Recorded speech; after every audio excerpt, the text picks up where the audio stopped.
Yo, what up, y'all? It's your boy, S.A. Potna. I told you I was going to do this Q&A tonight, so we only got 6 questions. I was going to do 10. Some of the other questions that were asked, they were kind of vague, and so I responded to them, and they haven't responded back yet. But we're gonna do the 6 for now. First question is, where did the name S.A. Potna come from? So the name, I've talked about this a few times. It came from one of my homies that I first started doing beats for in my city. And his name was Eugenie. Shout out Eugenie, my OG. He changed his name. I started doing beats for him, and he was like pretty much a celebrity, like where I'm from. So everybody knew him from rapping. So when I started doing beats for him, everybody wanted to know where he got his beats from. He would just say, "It's my S.A. Potna," And so, anyways, nobody really knew my name. They just knew me as because I'm Mexican. So the name just stuck. And one day he told me, he was like, "Man, you just need to go by that name."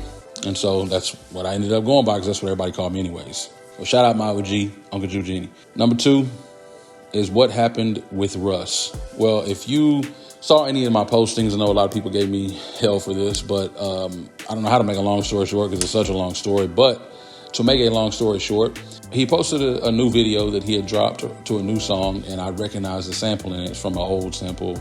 It was from an old song from Lloyd back in the day. It wasn't a very popular song. And so as a fan of his, whenever I saw that, I was like, man, I wonder if he heard mine. And so I asked him on the comments, I asked him, did he make the beat? And if so, where did he get the inspiration? Because I thought it would have been dope. Like, man, that would have been dope if he would have had the same thought process as me, if we were on the same wavelength as far as producing. So, because he's a producer as well. So when I asked him that, he said that he made it and he would share a video. And I was like, cool. I was like, man, because, at this time I'm just sharing, like, man, that's dope. I made the same type of beat years ago. So I was just wondering.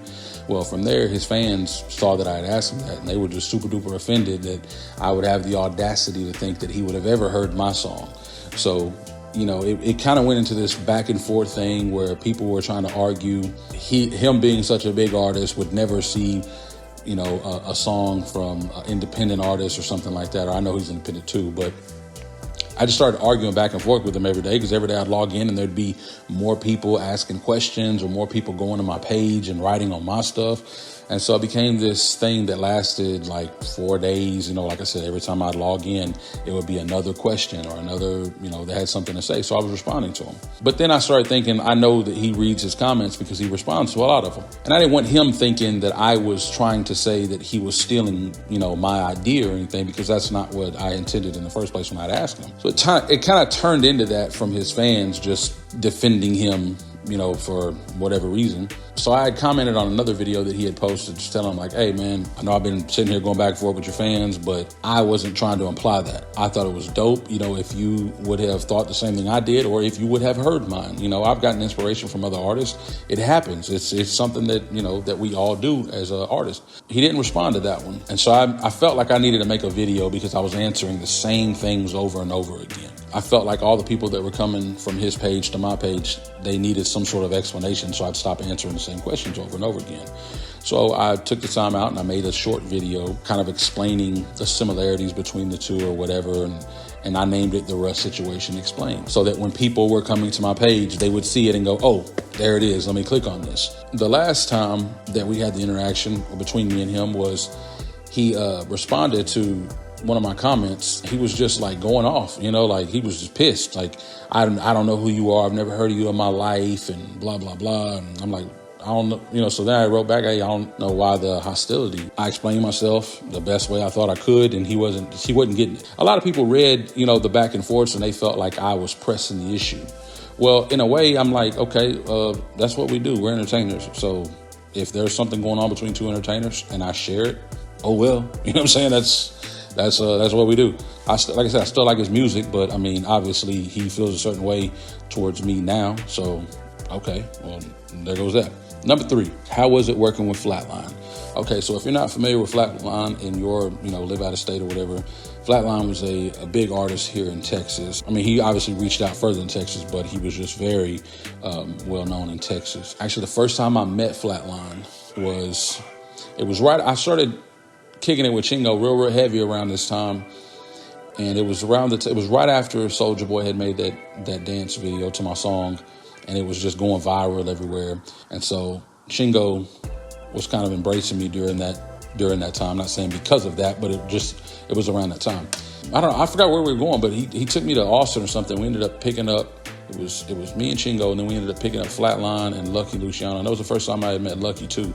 Prior to that, somebody had sent me a thing saying that Lucky had dissed me or something. In the song, I forgot the verse, but it was another word saying like somebody had tried to get a verse from him for, I don't know, like $500 or something, and he told them no, and they said, well, SA Partner just did the verse for $300 or something along those lines, and he was like, well, I ain't your damn SA Partner, fool, my name Lucky. And so I don't know if that was like a shot at me, like, or just bigging himself up. But I don't think it was a shot at me because, like I said, when I met him, it was all good. You know what I'm saying? Like actually I was with Chingo, and he got in the back seat with me and, dapped me up, and everything was cool. So I never had any issues with him. Well, I mean, obviously, shout out to Lucky. But Flatline, I had met him then, and we started working together after that. You know, he started reaching out to me. Man, he was always on his P's and Q's with his business and everything. Anytime he wanted something from me, you know, if he wanted to buy beats from me, shot me the money, never any issues. You know, being a producer, we always deal with people that are doing weird business that, you know, they'll try to buy beats from you and then they don't buy them and then they want them, or I don't know. So he was always really, really dope with that. So it was always a pleasure working with him. And there was actually some other stuff that we were working on right before he passed that never got released. And so, man, I wish that was able to come out, but RIP Flatline. So number 4, what do I think my next album is going to do? This next album, you're going to hear me talk about it a lot because it is one of my personal favorites for a bunch of different reasons. But this one, and I'm going to do a big interview that I'm going to be getting into depth with all these things. So I will share more on that, and I don't want to, release all of it now, but this one's going to be the most versatile album that I've ever done, and that's saying a lot because the first album I ever did was called Emotional Roller Coaster times 10 because I felt like it was just an emotional roller coaster, because I've always loved to do different styles of songs. I don't like to do one thing. I like to do R&B. I like to do, summer jams. I like to do, where I'm spitting, just raw, all that. I love to do all that. So this album is like that amplified. And I just decided, like, you know what, I'm not letting nothing get in the way of what I want to do. I'll get into depth more here pretty soon on my interview, so look out for that one. Number 5, am I out of retirement? Yes. The answer to that is yes, if y'all haven't realized that by now.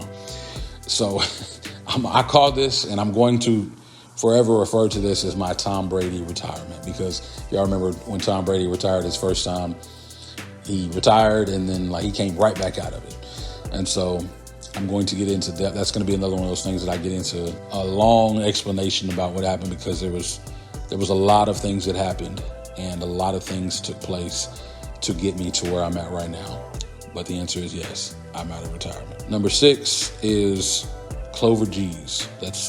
That was the question. So I reached back out and was like, okay, what about Clover G's? But I'm going to fill in some blanks here and guess that they're asking me, am I still a part of Clover G's? Well, obviously, no. I haven't been a part of Clover G's since 2008, 2009. I have spoke about this before, and me and Flip, I haven't spoke to him personally in a long time. I'm not sure how he feels about me or whatever. I don't really know, to be honest. And I don't really have any bad things to say. It just is what it is. It didn't work out, and that was that. I wish him the best.